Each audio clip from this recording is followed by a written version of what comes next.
Ahora sí, oficialmente, buen día, bienvenidos, muchas gracias. Estamos con Juan Pablo Ronderos, que va a ser, y la gente de MAP, va a ser nuestro orador de hoy. Bienvenido, Juan. Voy a presentarte brevemente. Juan Pablo Ronderos es uno de los fundadores y socio de MAP, de la consultora MAP. Anteriormente fue gerente del Departamento de Economía de Deloitte, LATCO, y director en la consultora económica ABC, que de allí es donde nosotros lo conocemos, donde lideró las áreas automotriz y de movilidad, banca y finanzas, consumo masivo e insumos difundidos, entre otros. Juan Pablo es licenciado en Economía de la Universidad de La Plata y máster en Economía de la Universidad de Itela. En el plano académico es profesor en la carrera de Economía de la Universidad Nacional de La Plata, dictando el seminario de grado El Marco Económico de los Negocios. Además, fue socio fundador de Sinergia, que es un centro de estudios en temas macroeconómicos y de finanzas, orientado al desarrollo conformado por exalumnos y actuales profesores de la Universidad Nacional de La Plata. Durante su carrera se ha especializado en análisis macroeconómico doméstico, regional e internacional, en análisis sectorial, en definición de escenarios y determinación de riesgos, además de evaluación de proyectos de inversión. Bueno, con semejante mini bio sospecharíamos que tenés 78 años, pero sin embargo sos muy joven, Juan. Bienvenido, el aire es tuyo, muchas gracias por compartir esta mañana. Bueno, buen día a todos, gracias Gabriela, gracias Florencia, gracias por la invitación y por permitirnos participar en este lugar. Es bueno volver a ver gente conocida, amiga. Si les parece, arrancamos la presentación y dado que no somos demasiado, si quieren por el chat van haciendo alguna pregunta y Gabriela, vos andá manejando cómo interrumpirme o no interrumpirme, pero yo voy a tratar de que la presentación dure unos 40 minutos, 45 minutos como máximo, así nos quedan entre 15 y 20 minutos para poder conversar libremente y abiertamente, dado que no somos tantos, tiene una gran ventaja en ese sentido. Déjenme compartir. Ahí la están viendo bien la presentación. Perfecto. Bueno, a ver, lamentablemente Argentina hace muchísimo tiempo que no crece, ¿no? Y uno, en muchísimo tiempo uno no puede elegir para dónde, para atrás, y puede elegir los últimos 15 años, puede elegir los últimos 40, puede elegir los últimos 50, incluso se puede ir hasta los 100 años. Nosotros hacemos este ejercicio para entender bien dónde estamos. Digo, Argentina es la línea roja en ambos gráficos, empezando del 80, empezando todos en el mismo lugar, y fíjense que claramente, tanto medido en precios constantes y el PIB real, como el PIB per cápita de dólares corrientes, Argentina ha sido el de peor performance en Latinoamérica, en una Latinoamérica que ha sido una de las de peor performance en las economías emergentes. Es decir, somos el peor alumno del peor grupo de alumnos, ¿no? Y lamentablemente esto no va a cambiar demasiado con este gobierno. Este gobierno, desde que nosotros empezamos en MAP, que esto fue el año pasado, nosotros venimos diciendo que este es un gobierno que, en lo que tiene que ver con la política económica y los objetivos económicos, no en lo demás, no opinamos de eso, más que una opinión personal, pero sí esta opinión técnica. Es un gobierno que se ha autopercibido como un gobierno de transición, pero es un gobierno que no tiene demasiadas ambiciones en términos de política económica, por un montón de cosas, por lo que nosotros llamamos limitaciones políticas. Es decir, el gobierno está compuesto por es una coalición que está compuesta por partidos, personas y demás, que piensan prácticamente distinto en prácticamente todos los temas. Entonces se hace muy difícil el tener objetivos más ambiciosos en política económica. Tiene limitaciones ideológicas. Este gobierno, el mismo presidente cuando asumió, allá hoy parece lejísimo, en diciembre del 2019 dijo que no creía en las reformas estructurales. El año pasado, en algún momento, el presidente dijo que no creía en los planes económicos. Y hay una tercera limitación que creo que quedó muy evidente en las últimas semanas, que es una limitación de gestión, que tiene que ver con personas que no tienen experiencia o que son muy malas gestionando, pero además con la manera en la que la coalición organizó el gobierno. Es decir, la coalición no se dividió ministerios, creo que incluso adentro de los ministerios el número 2 o el número 3 no responde al número 1. ¿No? Digo, secretarios y subsecretarios no responden a la cabeza del ministerio, y eso hace muy difícil la gestión dentro de los ministerios. Hay muchísimos ministerios que están prácticamente parados, o muchísimos ministerios que son células de ministerios adentro de cada ministerio. ¿Sí? Cuando uno mira... Perdón, Gabriela, ¿podremos silenciar a...? Vos estás silenciada. Estoy buscando quién es el participante, porque lo hemos puesto por el chat, pero les voy a tener que pedir por favor a todos, si tienen la amabilidad, como les habíamos pedido al principio, de silenciar los micrófonos, porque estamos escuchando mucho ruido de fondo. Dale, gracias, Gabriela.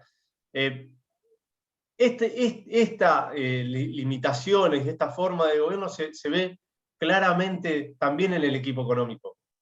Digo, este es un equipo económico que está dividido en parcelas, demasiadas parcelas, mucha gente pensando en el tema económico y mucha gente pensando en los mismos temas, y mucha gente no pensando en lo que debiera pensar. Digo, hoy tenemos la política antiinflacionaria en el Ministerio de Producción y tenemos un Banco Central que no dice nada con una inflación que de 4,8 y 4,1 en los últimos 2 meses. Digo, es parte de eso que les mostrábamos hace un rato. Y nosotros hablamos en esto de que hay una parte del equipo económico que es más racional, que piensa más en términos de mercado, y hay otra parte que piensa mucho menos en soluciones de mercado. Lamentablemente, pasaron 2 cosas en los últimos 5 o 6 meses.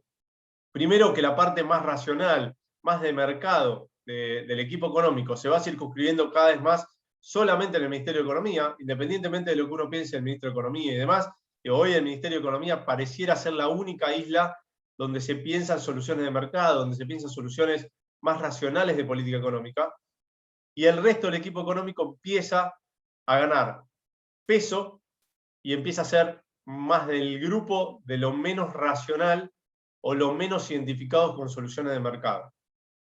Eso es lo que para nosotros conforma lo que nosotros llamamos la economía del vamos viendo, que es una economía sin plan, que tiene que ver con todas esas limitaciones que hablábamos en el slide anterior del gobierno, limitaciones por la coalición, las limitaciones ideológicas, limitaciones de gestión, que terminan resultando en un vamos viendo.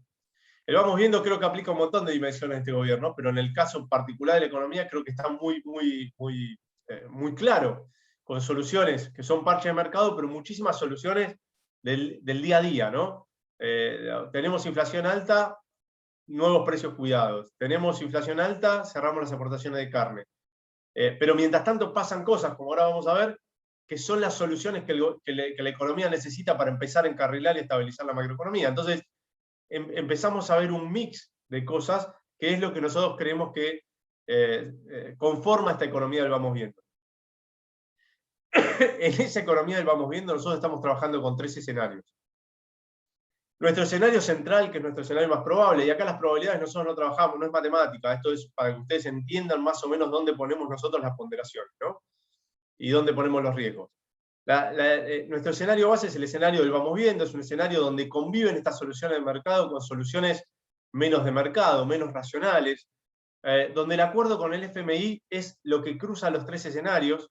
El acuerdo con el FMI llega después de las elecciones, pero llega en tiempo y forma, es decir, llega con una economía que llega más o menos, en esta economía lo vamos viendo, pero llega bien, llega sin sobresaltos a la elección, y se puede cerrar un acuerdo con el fondo en algún momento de fin de año o principio del año que viene.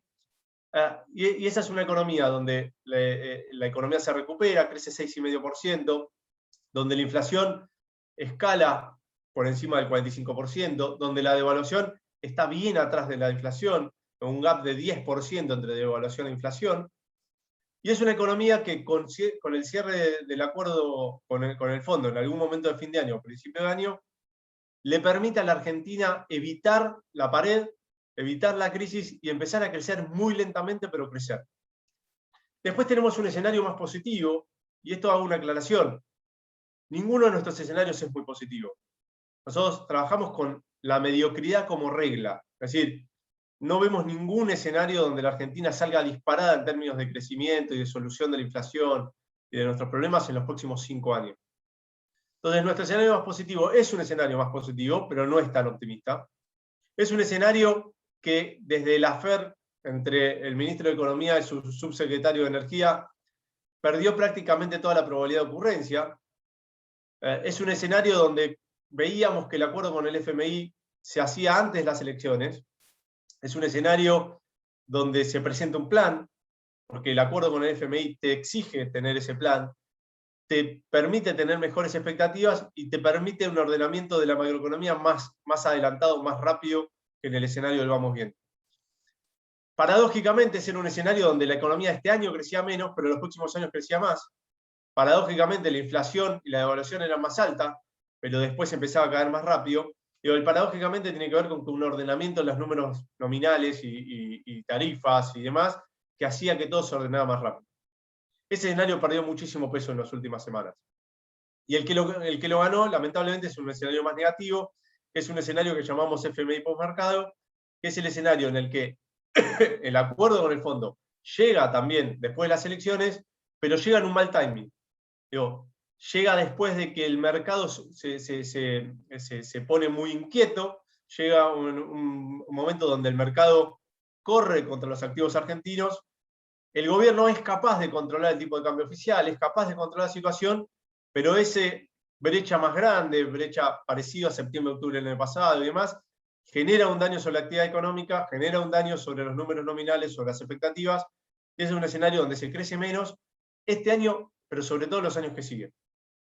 Y con una inflación muy alta, persistente durante bastante tiempo. Detrás de los tres escenarios hay un supuesto de que la crisis de salud en Argentina no es tan terrible y que tenemos estas restricciones que son acotadas en las actividades y acotadas en el tiempo y por regiones. Es decir, como pasaba ahora, no cierra la producción industrial, no cierra la construcción, no cierra el comercio, sí todo lo que tiene que ver con esparcimiento y demás, pero bueno, eso es un sector que en todos los escenarios va a estar castigado, pero los tres escenarios tienen un escenario parecido, sin cierre completo, etcétera, etcétera. ¿Ok? En ese sentido, nosotros analizamos y ahora nos vamos a meter en cómo vemos, perdón, en cómo vemos todas las variables en nuestro escenario base. Y para eso nosotros segmentamos el horizonte en el que hay que pensar los escenarios y en el que hay que planificar los negocios en tres grandes dimensiones, en tres grandes horizontes. Uno lo inmediato, que es hasta las elecciones, otro lo que llamamos el día después, que es el día después de la elección, acuerdo con el fondo siendo lo más importante, y el día después del día después, es decir, ¿qué hacemos más adelante? ¿No? Entonces vamos a meternos en cada uno de estos horizontes. En lo inmediato, lo que nosotros vemos es una economía que va a crecer de manera muy suave, muy heterogénea, con algunos meses buenos y algunos meses malos.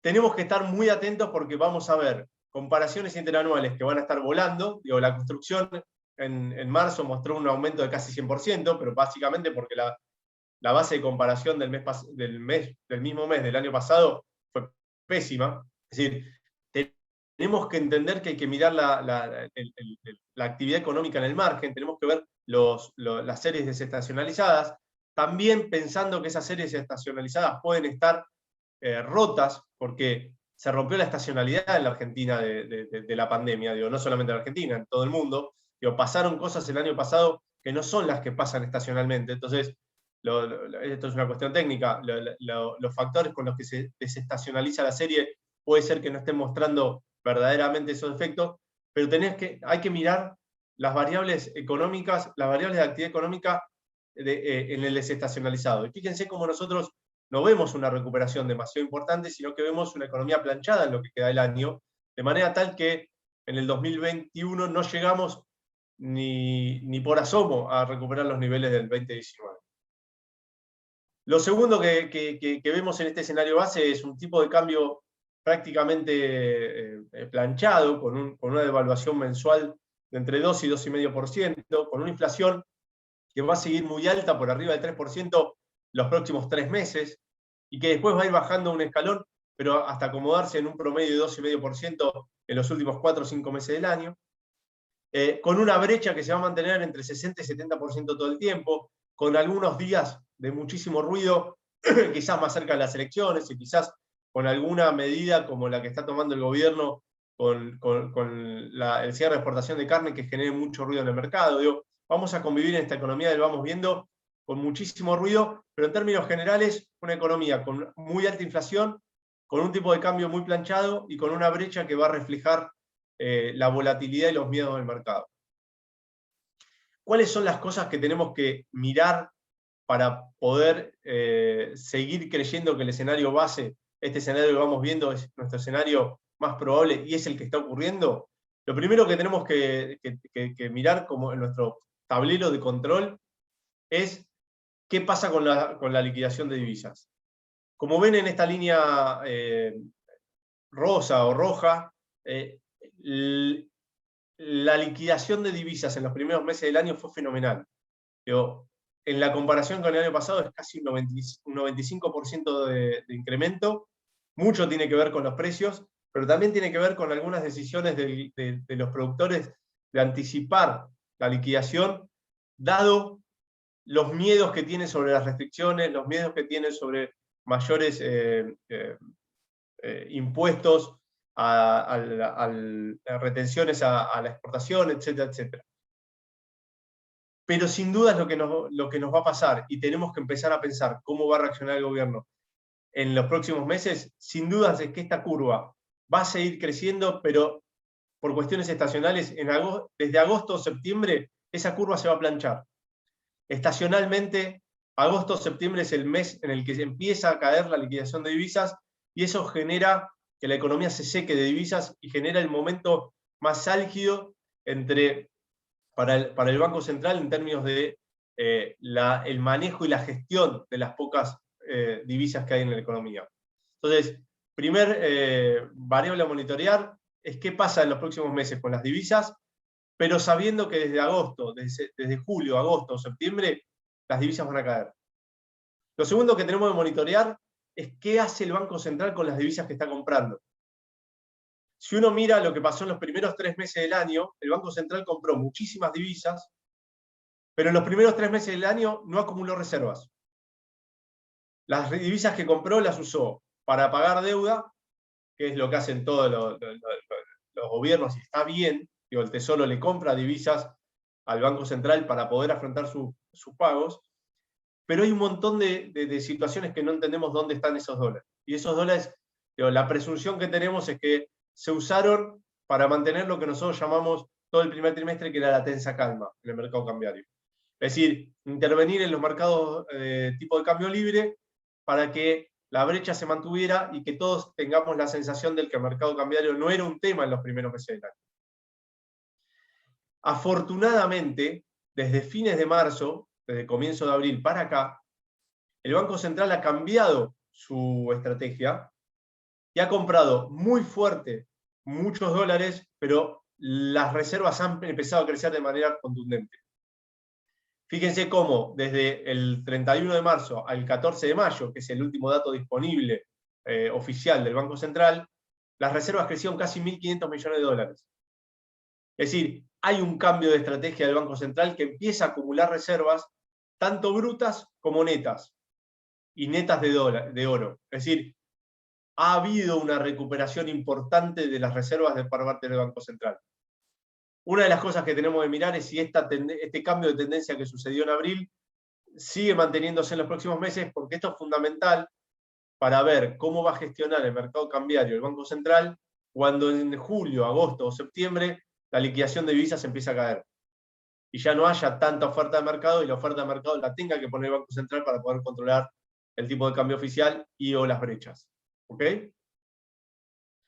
La tercera variable importante para nosotros que hay que monitorear es cómo va la marcha del ajuste fiscal.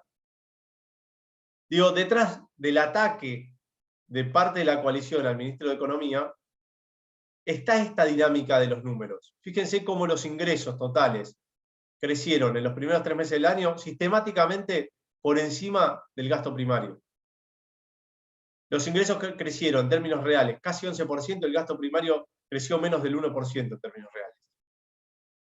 Este es el ajuste fiscal que está haciendo el Ministerio de Economía, que obviamente no sale en ningún lado, porque ningún gobierno que quiere ganar una elección dice que está ajustando. Claramente no hay nadie de la oposición que diga que esto está mal, porque creen que está bien, y es así. Entonces este es un ajuste que pasa desapercibido.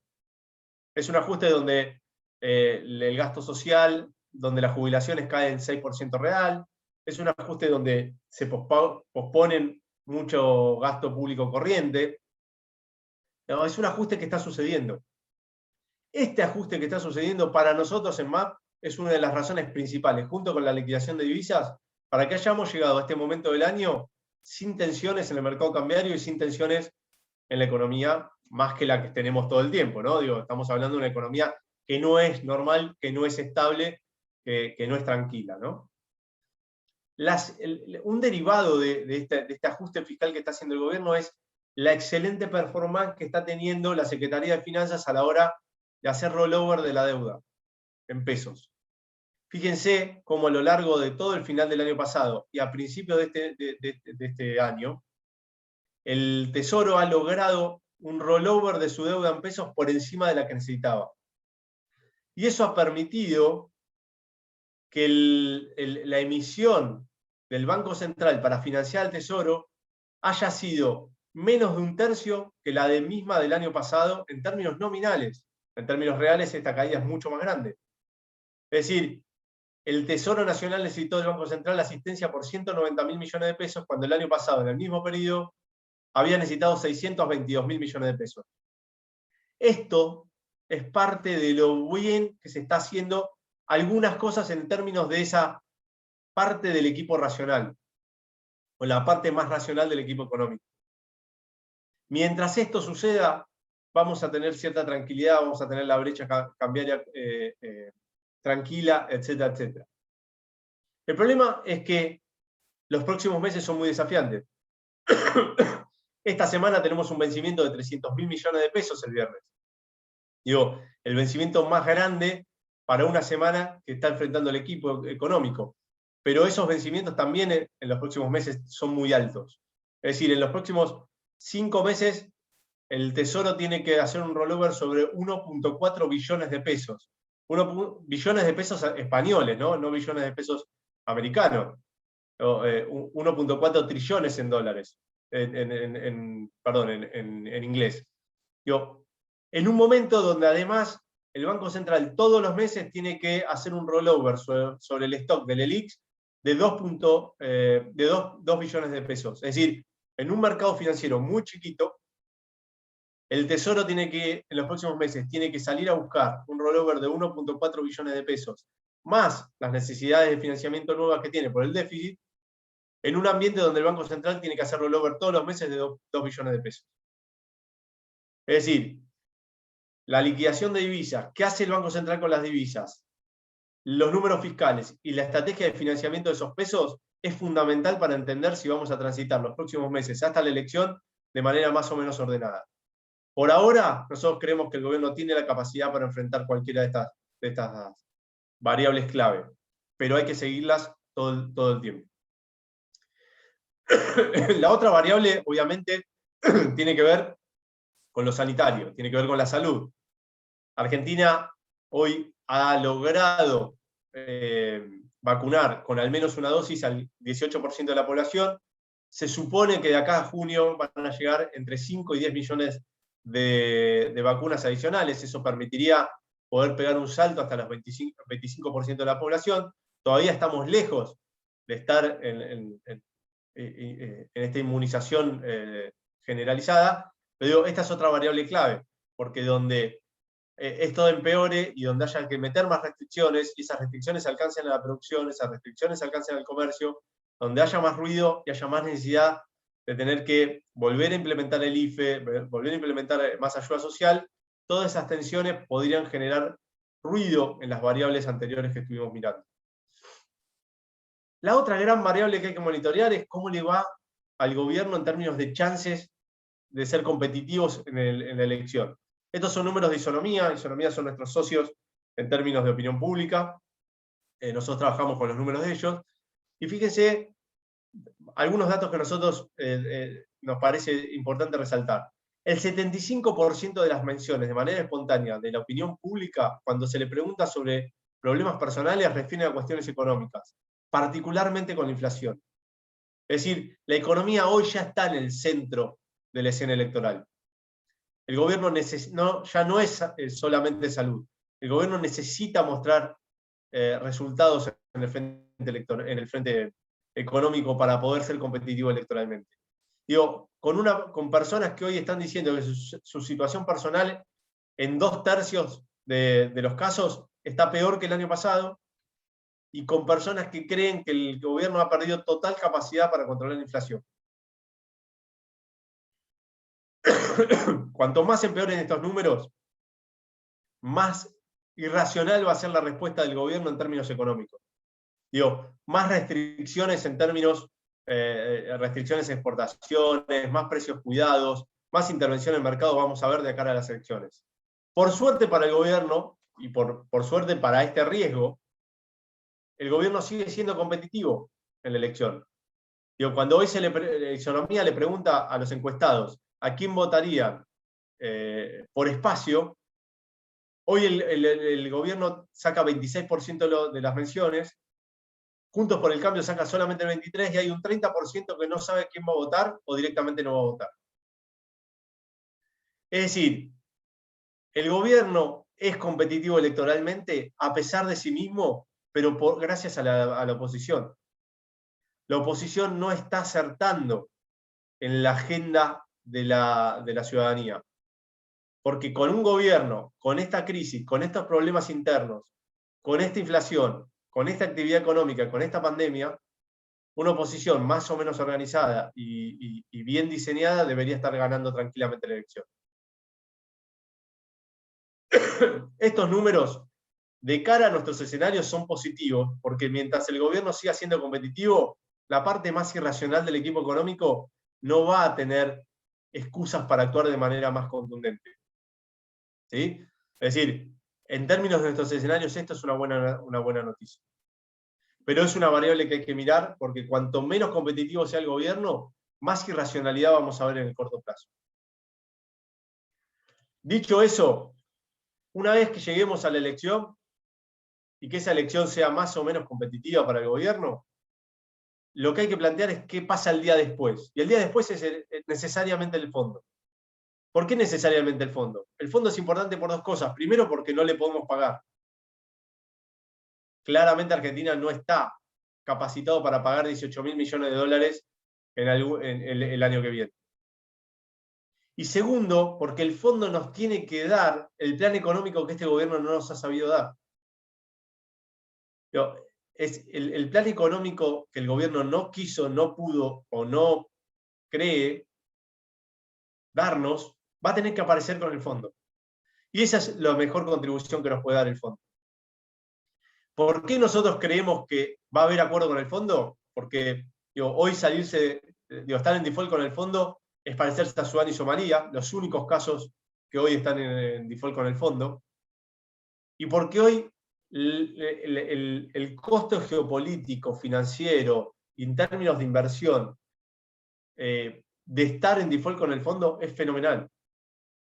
Digo, como si uno está en default con el fondo, se va a hacer mucho más difícil conseguir vacunas, se va a poner mucho más difícil poder conversar con los países que lideran las vacunas para que nos las den.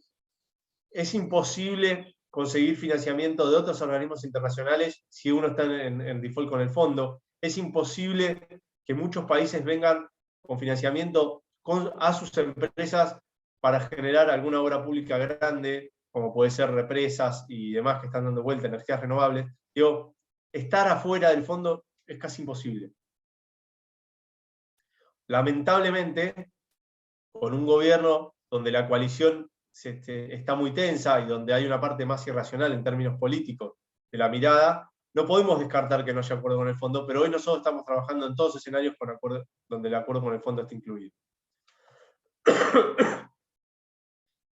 Y después la última horizonte que queremos contarles, y con esto vamos terminando, para poder tener tiempo para conversar un poco más, tiene que ver con qué pasa el día después del día después. Es decir, qué pasa una vez que transitemos todo este camino.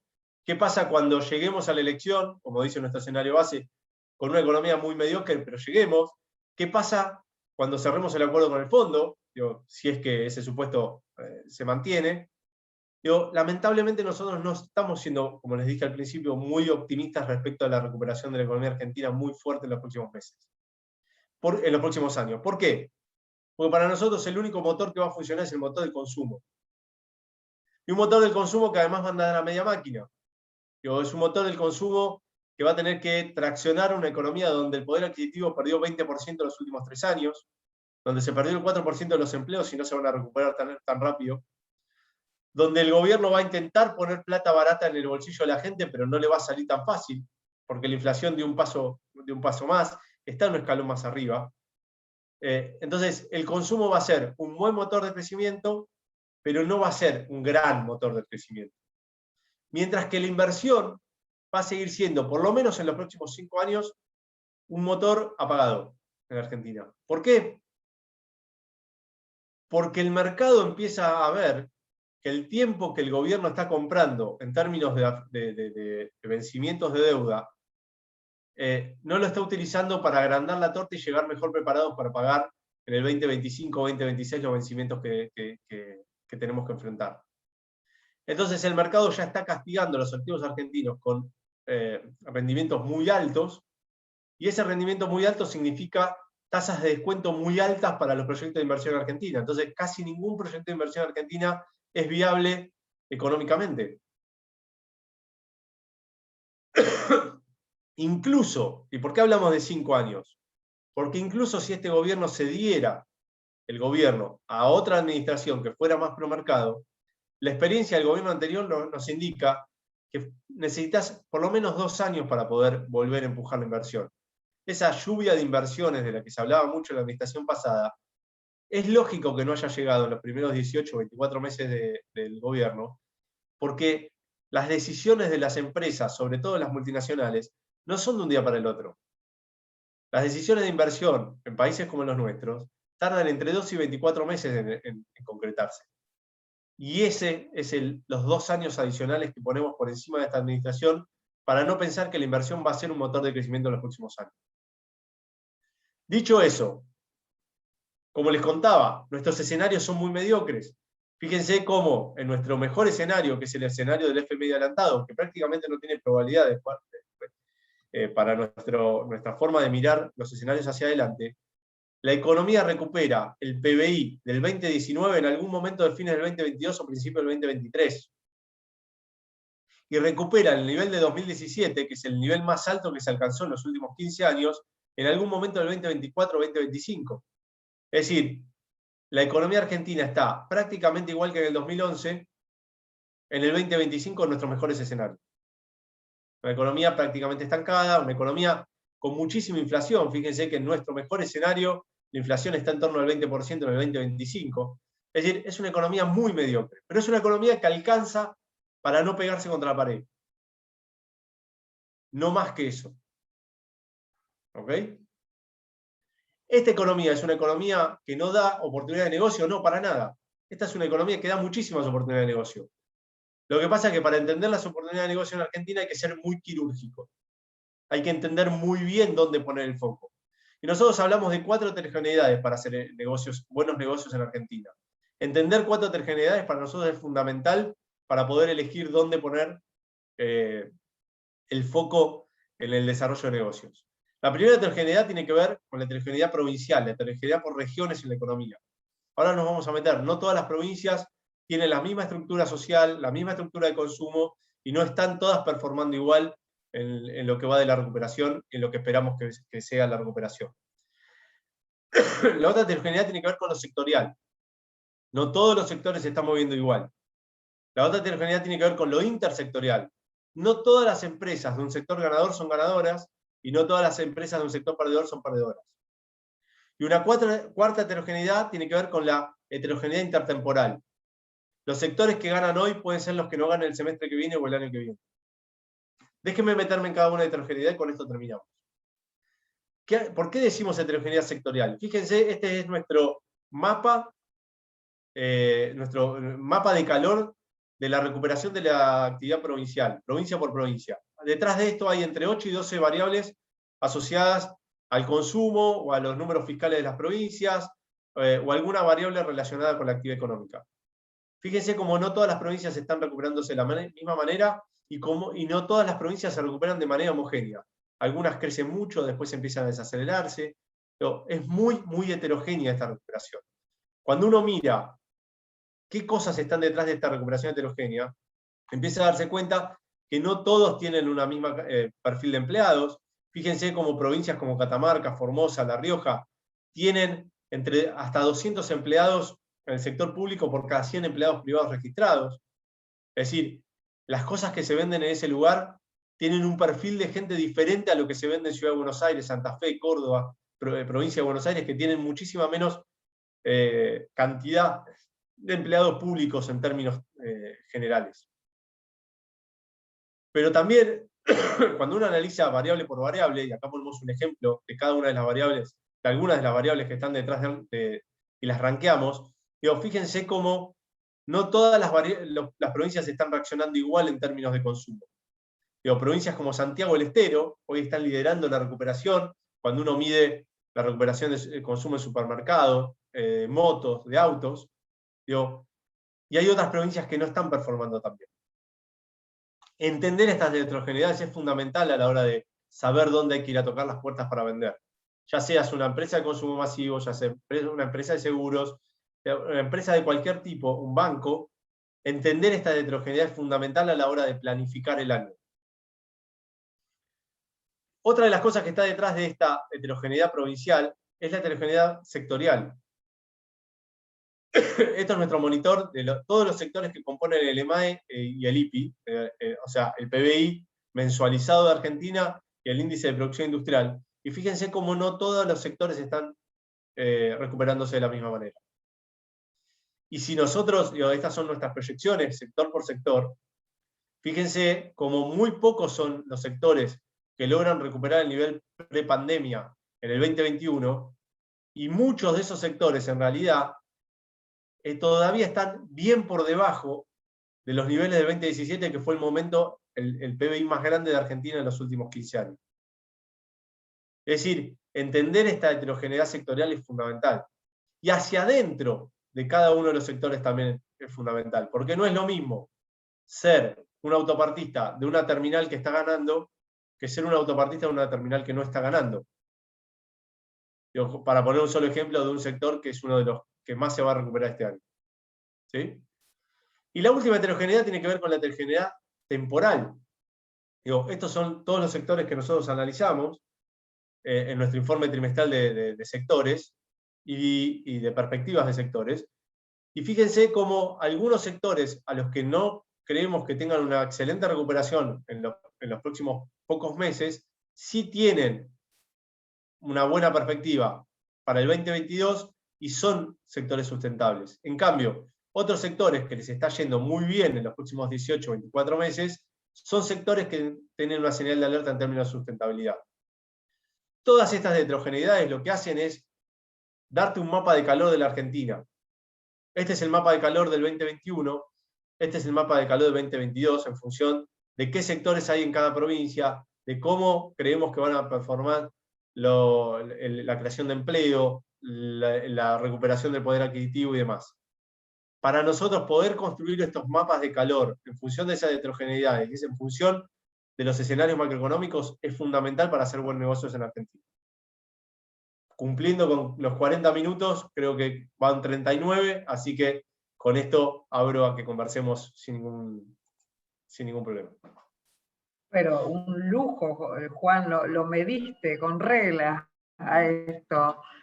Bueno, muchísimas gracias. Primero que nada, es enorme la cantidad de información, una generosidad gigantesca. Obviamente yo, fiel a mi estilo, anoté unas 677 cosas para preguntarte, más o menos, pero vamos a dejar claramente que también los participantes consulten. Yo simplemente quiero como ordenar varias cosas de las que anoté y por ahí darle un formato más comprimido. Me encantó esto de pegarse contra la pared. Yo digo, si estos números no es pegarse contra la pared, ¿qué vendría siendo pegarse contra la pared? Como dijiste vos, que si no, nos pegaríamos contra la pared. Si no es con esto que nos estamos pegando contra la pared, ¿qué es? Gabriela, la frase siempre se puede estar peor, aplica, ¿no? Pegarse contra la pared en Argentina significa mucho más de lo que estamos viendo. Pegarse contra la pared puede significar un descontrol nominal, un nuevo salto devaluatorio, un nuevo salto de la inflación hacia escalones más altos. Yo no lo mencioné, ni lo incluí en la presentación, pero si la parte racional del equipo económico, o más racional del equipo económico, deja el gobierno y la parte menos racional se hace cargo de esos números fiscales y ese rollover en pesos y demás, lo que nosotros estamos viendo, hoy no lo tenemos dentro de nuestros escenarios, pero lo estamos viendo, es un escenario donde la inflación puede estar por encima del 70-80% el año que viene, donde la economía vuelve a caer. Es decir, nos estamos pegando con una parecita, nos podemos pegar con un paredón. Estamos atropellando un pequeño bumper y puede ser el muro de Berlín. Ok. Exacto. Sí, justamente eso es otra de las cosas que anoté, ¿no? Si el ajuste fiscal está ok, como vos decías, esto que no se percibe, pero que está y que claramente, Guzmán, que esto de alguna manera es lo que vos acabas de mencionar, el equipo económico más racional, ¿no? Está pudiendo llevar esto adelante. Yo decía, con nuevamente la soja 600 y un equipo económico que sigue resistiendo, nos está, de alguna manera, como dicen en el fútbol, aguantando los trapos, claramente.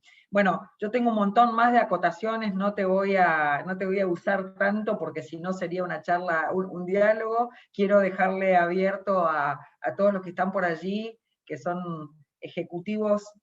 Hay gente desde Brasil viéndonos, hay gente de Buenos Aires, así que aprovechenlo a Juan, que es enormemente generoso, porque aparte de eso, pobre, está tosiendo porque él está cursando la enfermedad, el virus, y ha sido tremendamente generoso de no suspendernos, así que aprovechenlo y toda su generosidad como para hacerle preguntas. Tenemos los micrófonos para preguntarle, ni siquiera hace falta que lo escriban. Adelante Brasil, adelante Buenos Aires.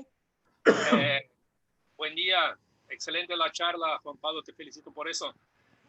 Solo un comentario sobre lo que dijiste, porque hasta los sectores que son los que están traccionando a Argentina hacia adelante se pueden ver perjudicados por alguna medida, y dentro del agro, que es la locomotora de ese tren que es la economía argentina, vos ves que por las medidas de ayer del gobierno de suspensión de las exportaciones de carne, puede que haya un golpe bastante fuerte sobre eso, y si a todo momento está como una espada de Damocles sobre la cabeza del agro la cuestión de esas reglamentaciones y de un aumento de las retenciones, que hoy son 33% sobre la soja, pero seguro puede ir a 35, 38, 40.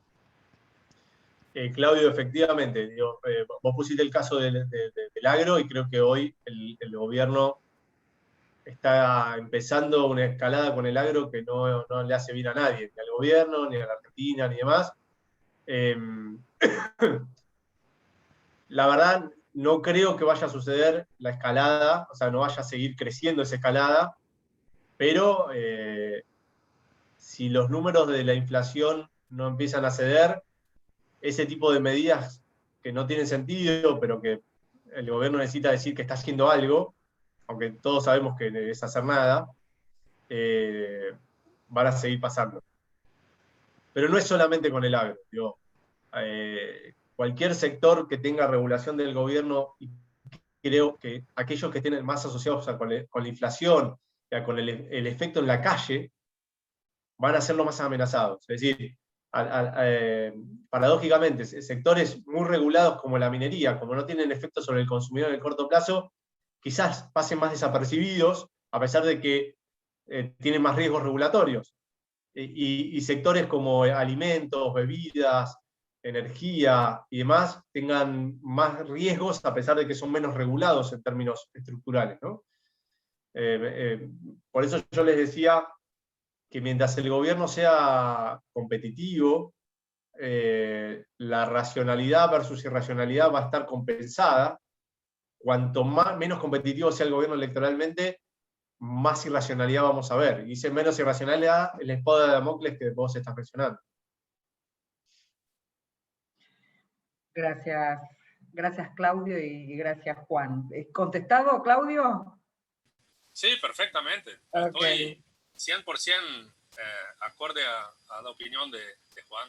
Acá yo me preocupa el agro porque acá en Brasil, cuando el agro de Argentina no va tan bien, la soja de Argentina sí no va tan bien, acá para Brasil es como si es un empuje para los negocios. Sí, cualquier cosa. Argentina hoy es el tercer productor mundial de soja. Nosotros tuvimos un embajador ahí en Argentina, el embajador Everton Vargas, que hacía mucha fuerza para que Brasil y Argentina pudieran negociar de forma conjunta, porque mismo con el Mercosur, cada uno es cada uno, y que nosotros seríamos el más grande productor de soja del mundo y el más grande exportador y todo eso, teníamos un peso bastante más grande si pudiéramos trabajar integradamente, lo que desafortunadamente no es posible.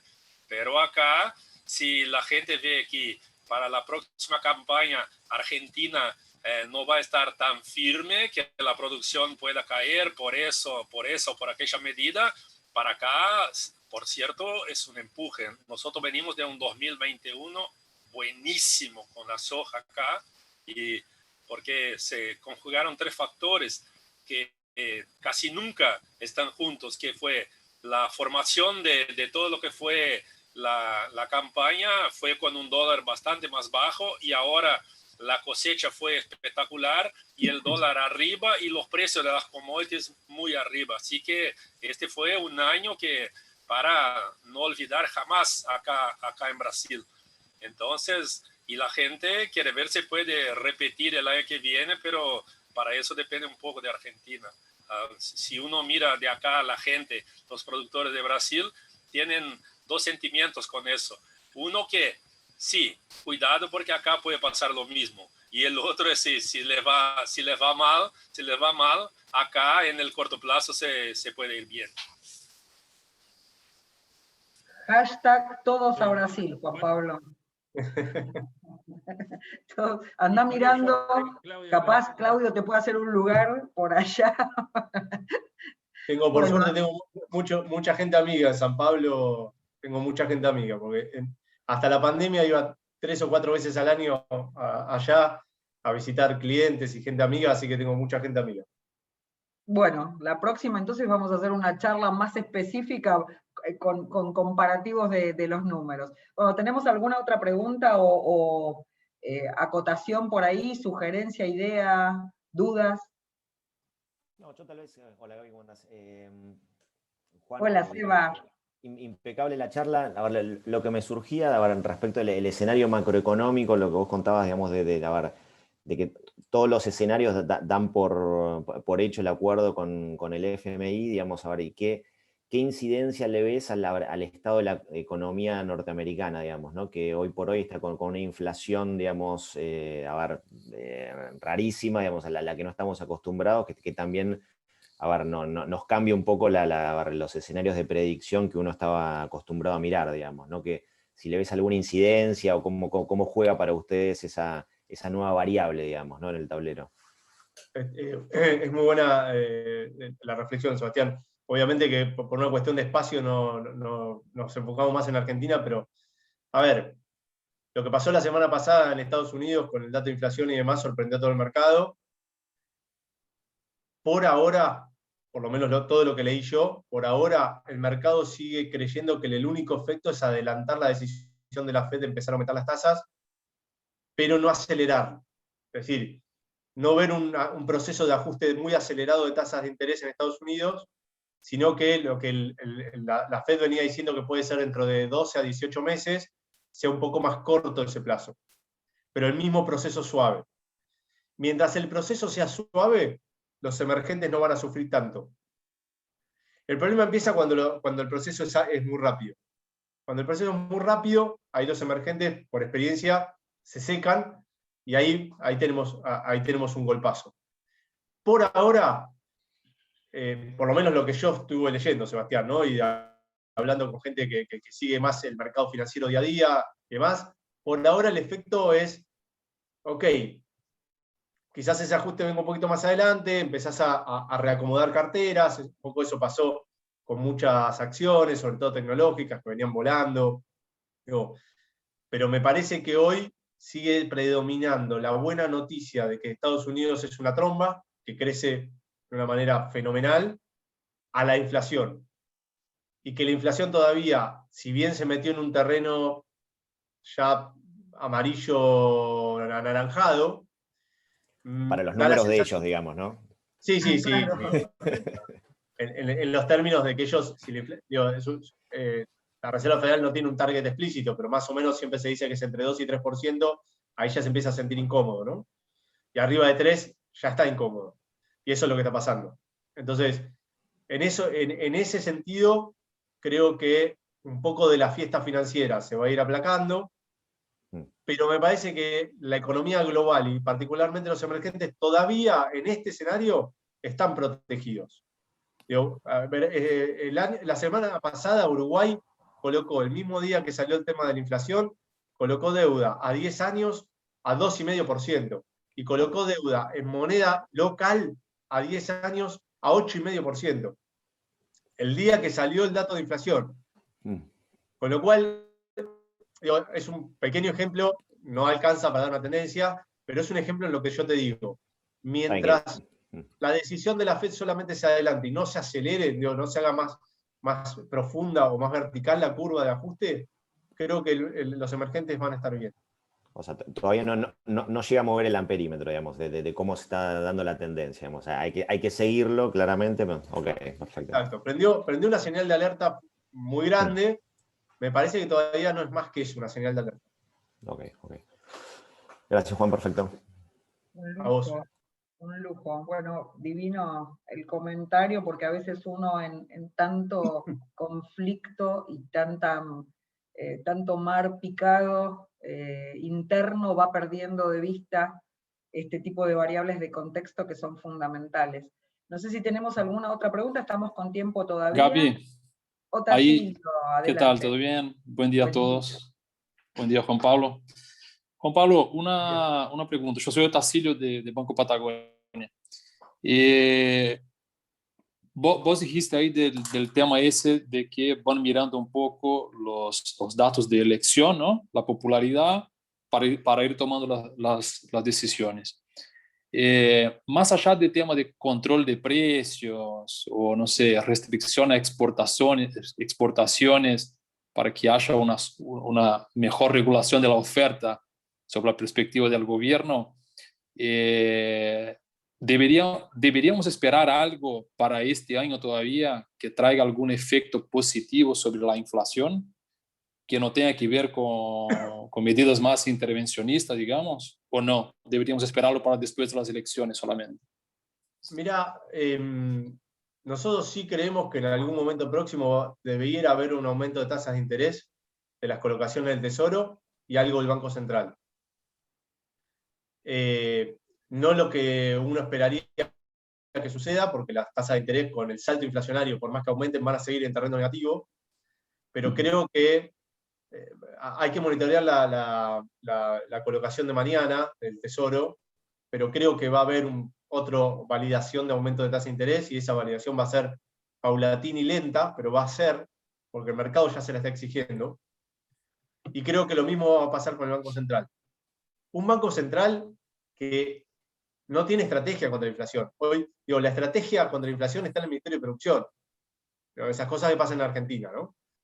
El Banco Central no tiene estrategia. El Banco Central hace 18 o 20 meses que no tiene estrategia. Digo, y esto para que lo busquen si quieren, pero, fíjense las minutas de las reuniones de directorio del Banco Central, no se habla de inflación.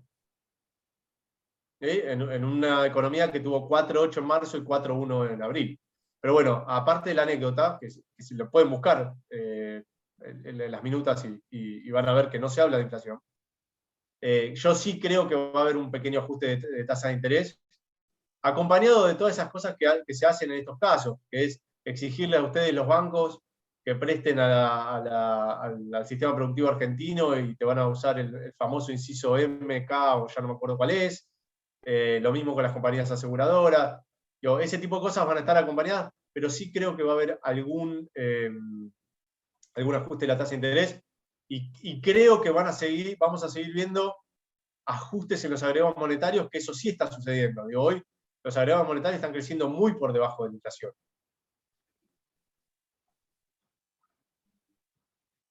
No sé si te respondí. Sí, sí, gracias, Juan. Bueno, fantástico, quedó súper claro. Yo te escuchaba recién, Juan, respecto del Ministerio de Producción, y yo la verdad que sí, claramente tengo mis reservas, porque digo, hay días que me pregunto dónde está Culfas en estos momentos, porque no sé si lo están tapando con almohadones, pobre hombre, y el BC Real le terminaremos dando la derecha al señor Milei, que dice que debe desaparecer. Bueno, son cuestiones que las dejo con una dosis de humor para que no caigan tan mal. Lo vamos viendo, finalmente esta es la última pregunta, es la pregunta de abogada del diablo que siempre tengo que hacer, y hay gente que se tuvo que retirar, pues son las 11 en punto, y todos agradecidos y todos felicitándote y diciendo cuán brillante fue la charla. El vamos viendo, Juan, ¿es inoperancia o es a propósito? ¿Qué pregunta? Yo creo que es un poco de las dos cosas. Creo que tiene que ver con esto que cómo nosotros entendemos el vamos viendo. Yo creo que es parte de ideológico, esto de no creer en ciertas cosas, como por ejemplo, la verdad que un presidente diga que no cree en los planes económicos es un poco llamativo, y además usa la palabra creer, o sea, como si fuera una religión, ¿no? Me parece que Un dogma. es más un dogma, exactamente, más un dogma que otra cosa. Creo que el gobierno tiene un problema enorme de gestión y que tiene que ver con estos ruidos adentro de la coalición. Y esto que decías, recién vos decías del ministro de Producción. El ministro de Producción no controla bastante de la agenda del Ministerio de Producción. Muchos de sus secretarios no reportan a él. Y eso también hace a que este gobierno, este vamos viendo, tenga que ver con eso, ¿no? Entonces me parece que tiene que ver con dogma, que tiene que ver con incapacidad de gestión, que tiene que ver con que hay gente que está capacitada para gestionar, pero la política tiene que generar las condiciones para que los gestores lo lleven adelante el día a día. Y eso no está sucediendo. En el plano económico, por lo menos, no está sucediendo. Wow, bueno, más que agradecidos, no sé si tenemos alguna otra pregunta, creo que ya estamos en término y te vamos a dejar tomar cafecito calentito y agüita para esa garganta y hacerte un rato para, primero que nada, realmente agradecerte también a Gonzalo, que no está con nosotros y que fue nuestro mediador, Gonza Santamarina, un lujo MAP, sé que les está yendo muy bien y estamos contentos que en este contexto ayer me tocó compartir una reunión con la gente de FECOA, de la Federación de Comercio, Industria, Servicios y Turismo de Buenos Aires, a la cual el Grupo Brasil pertenece, y realmente, salvo 2 cámaras sectoriales, que era justamente la Cámara de FinTech, nada más ni nada menos, y la de Gamers o Gaming, ¿sí? los creativos los que idean, generan juegos, videojuegos, todos los demás eran literalmente una explosión de quejas y no quejas, creo que reclamo, que la queja y el reclamo es muy distinto, ¿no? Así que bueno, está bueno entender, está bueno tener estos números, y te vamos a dejar abierta la invitación para cuando quieras, y empezamos a hablar con todo tu conocimiento de Brasil, empezamos a hablar también más bilateralmente. Cuídate, mejorate, gracias totales.